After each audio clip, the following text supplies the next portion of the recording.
नमस्कार मित्रांनो, ओम नमः शिवाय. श्री शिवाय नमस्तुभ्यम. आज आपण जी कहाणी ऐकणार आहोत ती अतिशय ज्ञानवर्धक कहाणी आहे. जे पण लोक ही कहाणी अगदी मनापासून ऐकतात त्यांच्या घरात कधीच कंकास होत नाही. त्यांच्या घरात नेहमी सुख आणि शांतता राहते.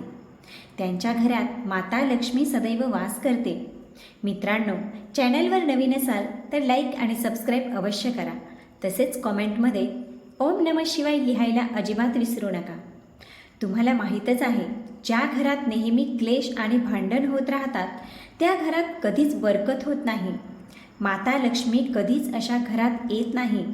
आणि ज्या घरात सुख शांती असते त्या घरात सुखसमृद्धी वास करते आणि माता लक्ष्मीचे आगमन होते. ही कहाणी ऐकल्यावर आपल्याला हे नक्की समजेल की आपण घरात भांडण तंटे का करू नये आणि ज्या घरात भांडण तंटे होत राहतात ते कसे कमी करू शकतो. कारण घरात सुख शांती असणे गरजेचे आहे. ज्या घरात सुख शांती असते तेथेच माता लक्ष्मी निवास करते. या उलट जेथे क्लेश भांडणे होत राहतात तेथे माता लक्ष्मी वास करत नाही, तर दुःख आणि दरिद्रता निवास करत असते. कहाणी संपूर्ण ऐकावी, कारण कहाणीतून आज खूप काही शिकायला मिळणार आहे. एक मोर आणि मोरणीची ही कहाणी आहे. एके दिवशी मोरणी मोराला सांगते, आपल्याला इथून जायला हवे. आपल्याला तिथे जायला हवे जिथे आपल्या समाजाचे लोक राहतात, जिथे जास्त मोर मोरणी राहतात. मोर मोरणीला सांगतो, जर आपण तेथे गेलो तर रोज भांडणे होतील. आपण दोघे येथे किती शांततेत राहत आहोत. पण मोरणी जिद्द करते आणि मोर जाण्यासाठी तयार होतो. तेथून उडून ते एका नगरात येतात. त्या नगरातील राजा पशुपक्ष्यांची भाषा चांगल्याच पद्धतीने समजत होता.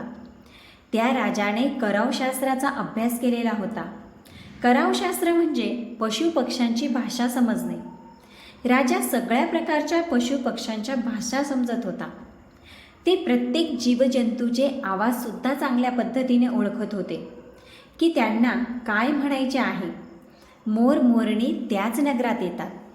एके दिवशी राजा राणीला म्हणतो, हे राणी, मला भूक लागली आहे, तुम्ही मला जेवायला द्या. राणी 36 प्रकारचे पक्वान्न बनवून एका हातात पाणी आणि दुसऱ्या हातात जेवणाचे ताट घेऊन राजाजवळ येते. जसे जेवणाचे ताट राजासमोर ठेवते तसेच एक भाताचा तुकडा खाली पडतो. तेथे काही मुंग्या फिरत होत्या.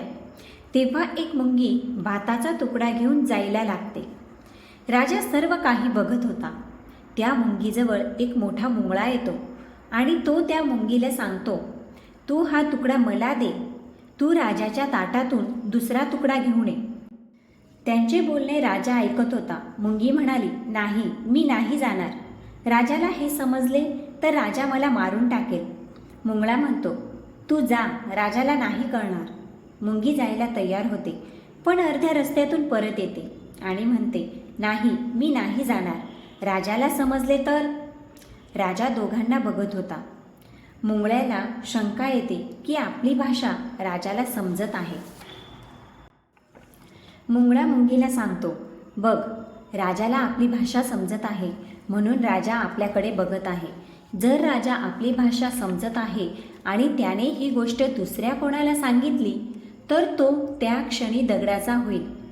राजा त्यांचे बोलणे चांगले समजतो आणि हसायला लागतो. राजाचे हसणे ऐकून राणी बाहेर येते. राणीला वाटते, माझ्याकडून काही चूक झाली असेल म्हणून राजा हसत आहे. राणी राजाजवळ येते आणि म्हणते, हे राजा, माझ्याकडून काही चूक झाली का? तर तुम्ही एवढ्या जोरजोरात हसत आहात. नाही, तसे काहीच नाही, बस मला असेच हसू येत आहे. राणी जिद्द करू लागते की तुम्हाला मला सांगावेच लागेल. राजा वारंवार नाही म्हणतो, कारण राणीला जर मुंगीचे बोलणे सांगितले तर मी दगडाचा होईल म्हणून राजा राणीला हे सांगत नव्हता. पण राणीने जिद्दच पकडली की जर तुम्ही मला आपले समजता, जर का तुम्ही माझ्यावर प्रेम करता तर तुम्ही मला सांगाल की काय झाले, तुम्ही का हसत होते. राजा धर्मसंकटात पडतो. राजा विचार करतो, मी जर राणीला सांगितले तर मी दगडाचा होईल आणि परत विचार करतो, नाही सांगितले तर राणीचा विश्वास कमी होईल. म्हणतात ना, प्रियाहट्ट आणि बालहट्ट फार मजबूत असतात. या दोन्ही हट्टांपासून वाचून राहायला हवे. राणीच्या प्रियहट्टापुढे राजाला नमावे लागले. राजा म्हणाला, ठीक आहे, जर मी तुला सांगितले तर तुला नंतर पश्चाताप होईल. राणी म्हणाली, आता तर तुम्ही म्हणत होते काहीच बात नाही आणि आता म्हणताय मला पश्चाताप होईल. राणी म्हणते, नक्की काहीतरी महत्त्वाची गोष्ट आहे. राणी जास्त जिद्द करू लागते. राजा म्हणाला, बरं ठीक आहे, तू नाही मानत तर चल, मी तुला एका जंगलात जाऊन ही गोष्ट सांगतो. राजा राणी रथावर बसून जंगलाकडे जाण्यासाठी निघतात. जसे ते घनदाट जंगलात पोहोचतात तेव्हा राजा सगळं राणीला ऐकवायला लागतो. तो थोडे थोडे राणीला सांगू लागला. तसतसा तो दगडाचा व्हायला लागला. राजाने अर्धी गोष्ट राणीला सांगितली तसे तो अर्धा दगडाचा झाला.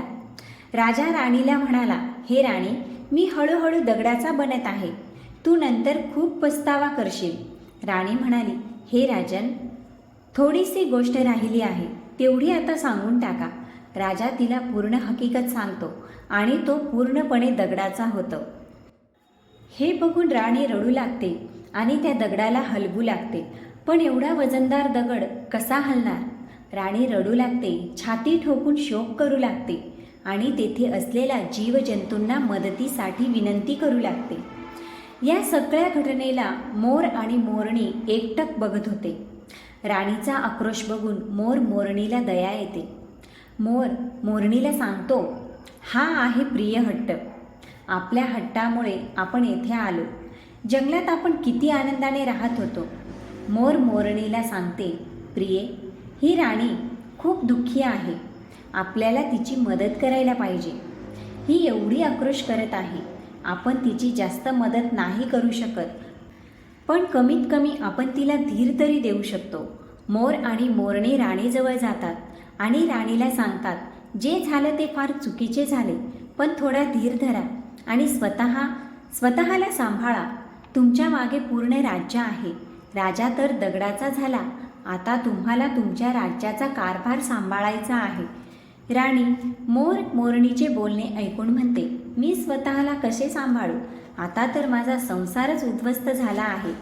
पती दगडाचा झाला आहे आणि मी काय करू? मोरणी विचारते. राजा दगडाचे कसे झाले? ते तर माणूस होते, चांगले धडधाकट होते, मग ते दगडाचे कसे झाले? राणी सर्व हकीकत मोरणीला सांगते आणि राणीसुद्धा हळूहळू दगडाची व्हायला लागते. आता राजा राणी दोघे दगडाचे झाले. हे बघून मोर आणि मोरणी चिंता करू लागले. कदाचित हे संकट आपल्यावर सुद्धा येऊ शकते, कारण राजा आणि राणी दोघे त्या मुंगींच्या गोष्टीमुळे दगडाचे झाले. मोर मोरणीला सांगतो, हे संकट आपल्या डोक्यावर आहे, कारण तुम्हा स्त्रियांच्या मनात तर काही राहत नाही. मोरणी म्हणते, आता आपण येथून दूर जाऊया. मोर म्हणतो, तू मूर्ख आहेस, दूर जाऊन काय फायदा? हे संकट तर धरतीच्या कोणत्याही कोपऱ्यात आपला पिछा सोडणार नाही. कळत न कळत त्या आपल्या तोंडून निघाले तर आपण सुद्धा दगडाचे होऊ. या गोष्टीमुळे मोर मोरणी अतिशय चिंतित होतात. रात्रंदिवस त्यांना हे दुःख खात होते. ते नाही जेवायचे, नाही शांततेची झोप घ्यायचे. बस रात्रंदिवस त्यांना हेच विचार येत की कधी आपल्या तोंडून चुकून ही घटना कोणाला सांगितली गेली तर आपण दोघे दगडाचे होऊ. असा विचार करून मोराला एक युक्ती सुचली. मी जर का सगळ्या मुंग्यांना नष्ट केले तर हे सगळे संकट टळू शकते, कारण हे सगळे मुंग्यांमुळेच झाले आहे. आणि मोर मोरणी तेच करतात आणि सगळ्या मुंग्यांना मारून खायला सुरुवात करतात. मोर मोरणीची एवढी भीती मुंग्यांमध्ये झाली की सगळ्या मुंग्या बीळ बनवून जमिनीत राहायला लागल्या. मोर आणि मोरणी मुंग्यांवर एवढे नजर ठेवून होते की जिथे पण त्यांना मुंग्या दिसायच्या तेथेच ते मारून खात असे.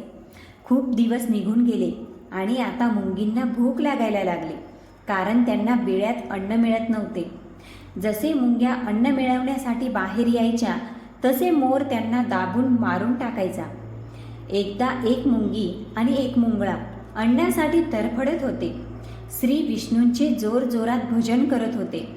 भक्ती करता करता त्यांना पण माहीत नव्हते की ते कुठे आहेत. कुठे नाही. ते घोर तपस्येत तल्लीन झाले. शेवटी श्री विष्णू तेथे आले आणि म्हणाले, तुम्हाला काय मागायचे आहे ते मागा, मी तुमच्यावर प्रसन्न आहे. कारण मुंगी आणि मुंगळ्याने अन्न पाणी न घेता निरंतर विष्णूचे भजन केले होते. म्हणून श्री हरी विष्णू त्यांना लवकर प्रसन्न झाले.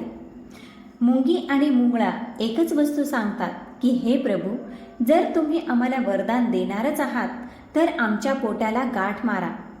त्यांनी विचार केला की आम्हाला भूक नाही लागणार तर आम्ही बिळाच्या बाहेर पण जाणार नाही आणि मोर आम्हाला मारणार नाही. भगवान विष्णू तथास्तु म्हणतात आणि मुंगी आणि मुंगळा दोघांच्या पोटाला गाठ बांधली जाते. आज पण आपण बघतो मुंग्यांच्या पोटाला गाठ आहे. त्यांना पोट नसते. मुंगी म्हणते, प्रभू आमच्या पोटाला गाठ लागली आहे. परंतु अजूनही आम्हाला मोर आणि मोरणीपासून संकट आहे. ते अजूनही आमची वाट बघत जमिनीवर बसले आहेत. जसे ते आम्हाला बघतील ते आम्हाला जीवे मारतील. भगवान विष्णू मोराला सांगतात, हे मोर, मुंग्यांची शिकार करणे बंद कर. यात मुंगींचा काहीच दोष नाही. जो दोषी होता तो राजा होता. राजाने करावशास्त्राचा अभ्यास केला होता म्हणून तो सर्व जीवजंतूंची भाषा समजू शकत होता. त्याचबरोबर तो ज्यांची भाषा समजत होता त्यांचे रूपसुद्धा घेऊ शकत होता. जेव्हा तो पशुपक्ष्यांचे रूप घ्यायचा तेव्हा तो त्या पक्ष्यांबरोबर प्रणय क्रीडा करायचा. जेव्हा ते पशुपक्षी गर्भधारण करत तेव्हा त्यांना सोडून तो परत मनुष्य बनत असे. मग अशा पशुपक्ष्यांवर जोरजोरात हसायचा. त्यांना त्यांच्या मूर्खपणामुळे राजा आज दगडाचा बनला आहे. मोर म्हणतो, हे प्रभू, त्यांची पत्नीचा म्हणजेच राणीचा यात काय दोष आहे? श्रीहरी विष्णू म्हणतात, त्यांची पत्नीसुद्धा त्यांच्या ह्या पापात भागीदार आहे. जर त्यांच्या पत्नीने त्याला वेळेवर थांबवले असते तर त्याचे एवढे मोठे पाप वाढले नसते. म्हणून राणीसुद्धा दगडाची झाली आहे. विष्णूंच्या समजावल्यावर मोर त्यांना म्हणतो, हे प्रभू, जर आम्ही हे दुसऱ्याला सांगितले जे आम्हाला राणीने सांगितले होते तर आम्ही दगडाचे बनू का? तेव्हा विष्णू म्हणाले, तुमचा हा श्राप आता संपला आहे. तुम्ही कोणाला सांगितले तर काहीच फरक पडणार नाही. तुमच्यावरचे संकट संपले आहे. मोर आणि मोरणी खूप खुश होतात. त्यांचा आनंद गगनात मावत नाही. विष्णू तेथून अंतर्ध्यान होतात. नंतर मोर आणि मोरणी इकडे आनंदाने नाचू लागतात. ही जनावरं किंवा पशुला आनंद होतो तेव्हा ते जोरजोरात उड्या मारून नाचू लागतात. मोराबरोबर तेच झाले. मोरला समजले की त्यांच्यावरचे संकट टळले आहे तेव्हा मोर जोरजोरात नाचू लागला. तो आनंदाने वेडा झाला होता. तो नाचता नाचता आपल्या पायाकडे बघतो तर त्याचे पाय फाटलेले आणि कुरूप झाले होते. मोर पायांकडे बघून रडू लागतो आणि विचार करतो, आधी माझे पाय किती सुंदर होते, आता एवढे फाटलेले आणि खराब कसे झाले? माझं शरीर सुंदर आहे पण माझे पाय असे का झाले? मोराचे पाय खराब होण्याचे कारण मुंग्याच होत्या. कारण त्याने खूप साऱ्या मुंग्या मारून खाल्ल्या होत्या. म्हणून मोर आणि मोरणीचे पाय फाटले होते. आज पण कोणी मुंग्या खाल्ल्या तर त्यांच्या शरीरावर छोटे छोटे दाणे येतात आणि जास्त प्रमाणात मुंग्या खाल्ल्या तर त्यांचे शरीरसुद्धा फाटायला सुरुवात होते. साप आपली त्वचा का सोडतो? कारण तो मुंग्या खातो. म्हणून त्याची त्वचा फाटते आणि ती वेगळी पडते. म्हणूनच मोराचे पाय खराब झाले आणि तो जोरजोरात रडू लागला. मोरणी मोराला धीर देते, जे झाले ते झाले, आता रडून काय फायदा? मोर नाचता नाचता रडत होता म्हणून त्याच्या डोळ्यातून अश्रू निघायला लागतात. मोरणी मोराला धीर देते आणि त्याचे अश्रू जमिनीवर पडण्यापासून वाचवण्याचा प्रयत्न करते. पण तिचे हात नसल्यामुळे चोचीने उचलून तोंडात ठेवत होती आणि ते सरळ तिच्या पोटात जात होते. अशा प्रकारे मोराचे अश्रू बघून आणि मोरणीचे प्रेम बघून श्री हरी विष्णू प्रकट होतात आणि मोरणीला आशीर्वाद देतात. तुझे प्रेम सदैव असेच टिकून राहील. आता याला आशीर्वाद समजा की श्राप. त्यामुळे मोर कधीच संभोग नाही करू शकत. कारण जेव्हा मोर नाचतो तेव्हा त्याचे अश्रू पडतात आणि मोरणी ते अश्रू गिळून जाते. त्यामुळे ती गर्भवती होते. भगवान विष्णू मोर आणि मोरणीला आशीर्वाद देतात आणि म्हणतात, धन्य आहे तुमची भक्ती आणि धन्य आहात तुम्ही. एक वेळ अशी येईल की तुझ्या पंखांचे मुकुट बनवून परिधान केले जाईल. म्हणून म्हटले जाते की श्रीकृष्णाच्या रूपात श्रीहरी विष्णू धर्तीवर येतात आणि मोरपंख आपल्या मुकुटावर धारण करतात. बस आजच्या कहाणीत एवढेच सांगायचे होते. आशा करते आजची कहाणी तुम्हाला आवडली असेल. जर कहाणी आवडली असेल तर कॉमेंटमध्ये ओम नमः शिवाय अवश्य लिहा.